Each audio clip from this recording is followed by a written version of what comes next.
Aching tanja ngai ramba amang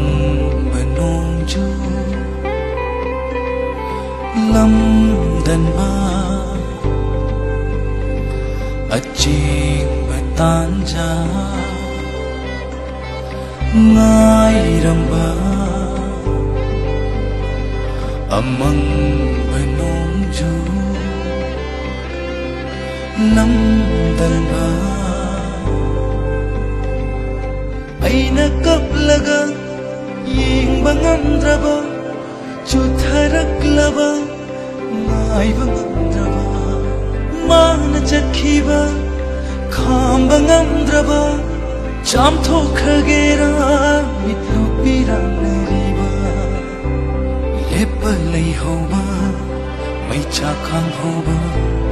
kauba ngamdana aina hinghoba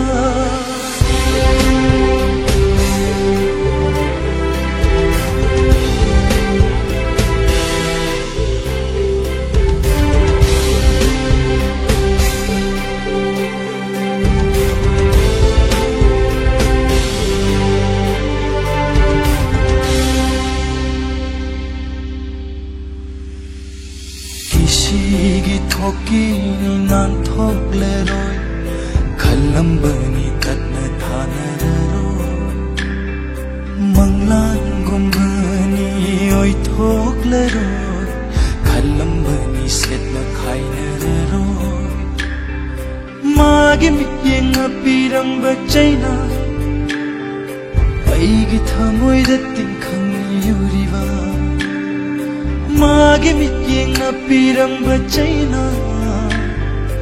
aigi thamoi da tinkhang yuriwa achingba tanja ngai ramba amang benong ju lam dan ba aina kaplaga yengba ngamdraba chutharaklaba ngaiba ngamdraba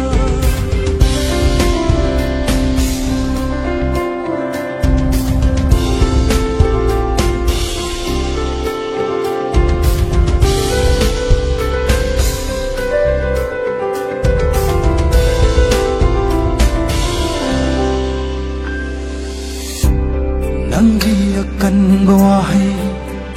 nungsi khangdraba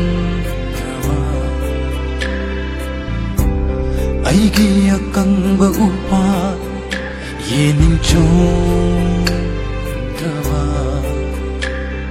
mikup sini